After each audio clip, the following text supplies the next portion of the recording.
వచ్చినటువంటి మీడియా మిత్రులందరికీ నమస్కారాలు తెలియజేసుకుంటున్నాను. ఈరోజు నేను పత్రికా సమావేశం ఏర్పాటు చేయడానికి ప్రధాన కారణం ఏమంటే, అధికారం ముసుగులో శ్రీరామ్ అధికార మదంతో తన సైకోయిజాన్ని పులిందల ప్రజలపై చూపిస్తున్నారు.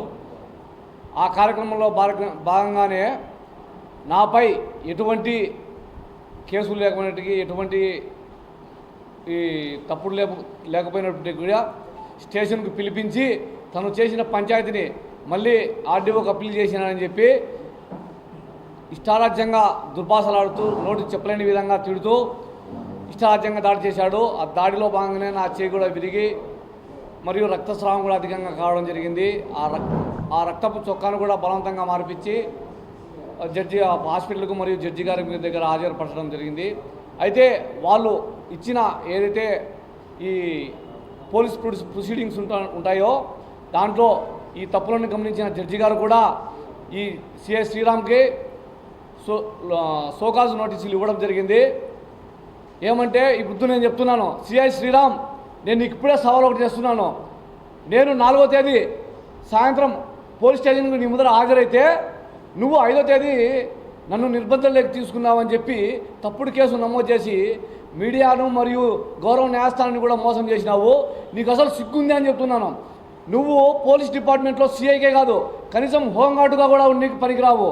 నేను ఈ పత్రికాముఖంగా తెలియజేశానంటే, ఇతడు డ్యూటీలో జాయిన్ అయిన నుంచి ఇప్పటికీ చేసిన అరాచకాలపై కూడా విచారణ జరపాలి. మొత్తము ఇతను 2 ఎకరాలతో డ్యూటీలో జాయిన్ అయ్యి ఈ బుద్ధుడికి కోట్లాది రూపాయల ఆస్తులు కలిగి ఉండని ప్రజలు చెప్పుకుంటున్నారు. ఈ ఆస్తులు ఎట్టొచ్చినాయో ప్రతి ఒక్క విషయాన్ని, ఇతను చేసిన అన్యాయాలను, హైదరాబాద్లో ఒక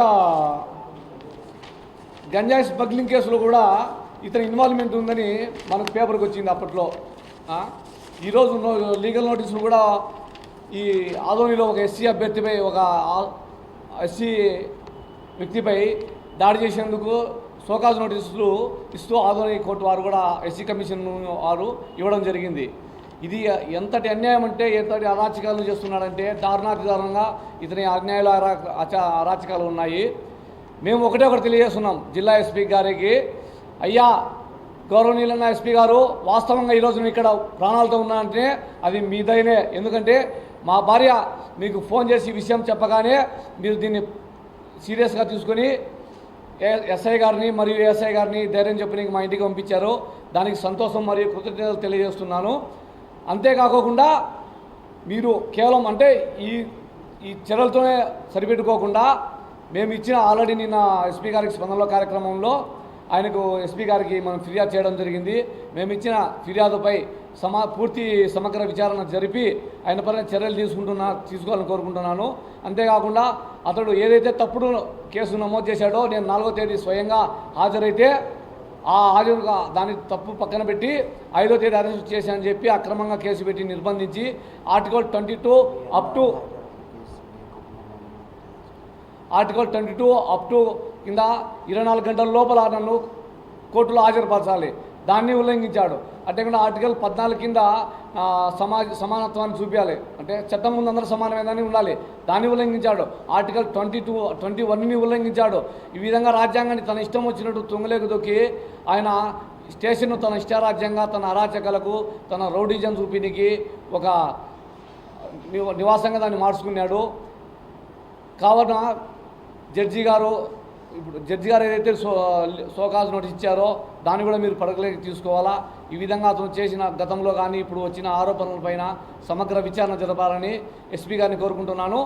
పత్రికాముఖంగా నేను సిఐ శ్రీరామ్కు ఒకటే సవాల్ చేస్తున్నా.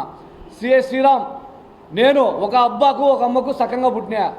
నువ్వు కనుక అట్టే సక్కంగా పుట్టింటే కనుక నీ స్టేషన్లో వీడియో ఫుటేజ్ చెప్పినావు కదా, నువ్వు 5వ తేదీ నన్ను వెంబడించి అరెస్ట్ చేసినామని చెప్పినావు కదా, మినిమం ఫోర్స్ ఉపయోగించి నీకు దమ్ముంటే ఒక అబ్బకు ఒక అమ్మకు కనుక ఖచ్చితంగా పుట్టింటే, సక్రమంగా పుట్టింటే నువ్వు స్టేషన్లో వీడియోలు నువ్వు నాకు పత్రికా ముఖంగానే ఇద్దరు చర్చ కూర్చున్నాము.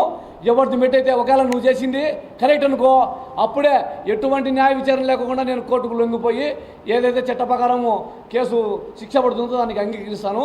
నువ్వు తప్పు చేస్తే మరి నువ్వేం చేస్తావు, దానికి నువ్వు ఈ సవాల్కు సిద్ధమా, ఈ సవాల్ను నువ్వు స్వీకరిస్తావా? ఇదే సవాల్ మాది.